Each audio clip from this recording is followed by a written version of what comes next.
ನಮಸ್ಕಾರ ಪ್ರಿಯ ವೀಕ್ಷಕರೇ, ಸಂಗ್ರಾಮ ಟಿವಿಗೆ ಸ್ವಾಗತ. ಬೆಂಗಳೂರು ದಕ್ಷಿಣ ಜಿಲ್ಲೆಯ ಚನ್ನಪಟ್ಟಣ ನಗರಸಭೆ ಅಧ್ಯಕ್ಷರಾದ ವಾಸಿಲ್ ಅಲಿ ಖಾನ್ ವಿರುದ್ಧ ದಲಿತ ನಾಯಕರು ತಿರುಗಿಬಿದ್ದಿದ್ದಾರೆ. ಹೌದು, ಸತ್ಯ.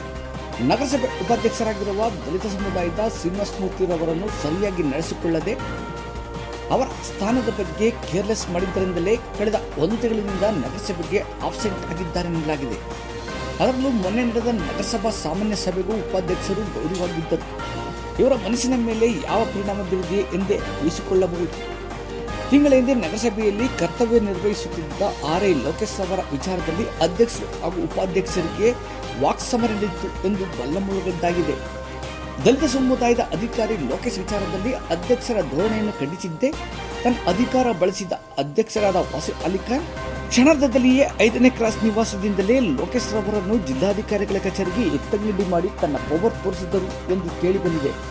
ತನ್ನ ಸಮುದಾಯದ ಅಧಿಕಾರಿಯನ್ನು ಉಳಿಸಿಕೊಳ್ಳಲಾಗದ ನೋವು ಹಾಗೂ ಉಪಾಧ್ಯಕ್ಷರಿಗೆ ಯಾವುದೇ ಅಧಿಕಾರವಿಲ್ಲದೆ ಲೆಸ್ ವೈಸ್ ಪ್ರೆಸಿಡೆಂಟ್ ಎಂದು ತನ್ನ ಅಸಹಾಯಕತೆಯನ್ನು ಹೊರಹಾಕಿ ಅಂದಿನಿಂದ ಇಂದಿನವರೆಗೂ ನಗರಸಭೆಗೆ ಕಾಲಿಡಿದಿರುವುದು ಕಾರಣ ಎಂದು ದಲಿತ ಸಮುದಾಯದ ನಗರಸಭಾ ಸದಸ್ಯರು ಜಿಲ್ಲೆಯ ಜನರ ನಾಡಿನ ಸಂಗ್ರಾಮ ಟಿವಿಗೆ ರವಾನಿಸಿದ್ದಾರೆ.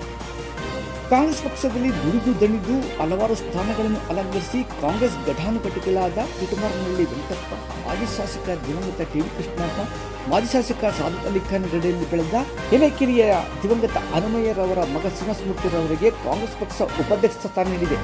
ಆದರೆ ಆ ಸ್ಥಾನಕ್ಕೆ ಅಧಿಕಾರ ಎಂಬುದನ್ನು ಲೆಸ್ ಮಾಡಿದೆ ಎಂದು ದಲಿತ ಮುಖಂಡರ ಪ್ರಶ್ನೆಯಾಗಿದೆ. ಪ್ರತಿ ವರ್ಷ ಅಂಬೇಡ್ಕರ್ ಜಯಂತಿಯನ್ನು ನಗರಸಭೆ ಸಭಾಂಗಣದಲ್ಲಿ 1 ಹಾರ, 1 ಕೆಜಿ ಹಣ್ಣು, 1 ಬೆಲ್ಲದ ಕಡ್ಡಿಗೆ ಮಾತ್ರ ಸೀಮಿತವಾಗಿತ್ತು. ಆದರೆ ಇತಿಹಾಸದಲ್ಲಿ ಯಾವ ವರ್ಷವೂ ನಡೆಯದ ಸಂವಿಧಾನ ಶಿಲ್ಪಿ ಡಾಕ್ಟರ್ ಬಿ. ಅಂಬೇಡ್ಕರ್ ಅವರ ಜಯಂತಿಯನ್ನು ನಗರಸಭೆ ಆವರಣದಲ್ಲಿ ಅದ್ದೂರಿಯಾಗಿ ಆಚರಣೆ ಮಾಡಿದ ಸಾರ್ಥಕತೆ ಉಪಾಧ್ಯಕ್ಷ ಶ್ರೀನಿವಾಸ ಮೂರ್ತಿರವರದಾಗಿತ್ತು ಎಂಬುದರಲ್ಲಿ 2 ಮಾತಿಲ್ಲ.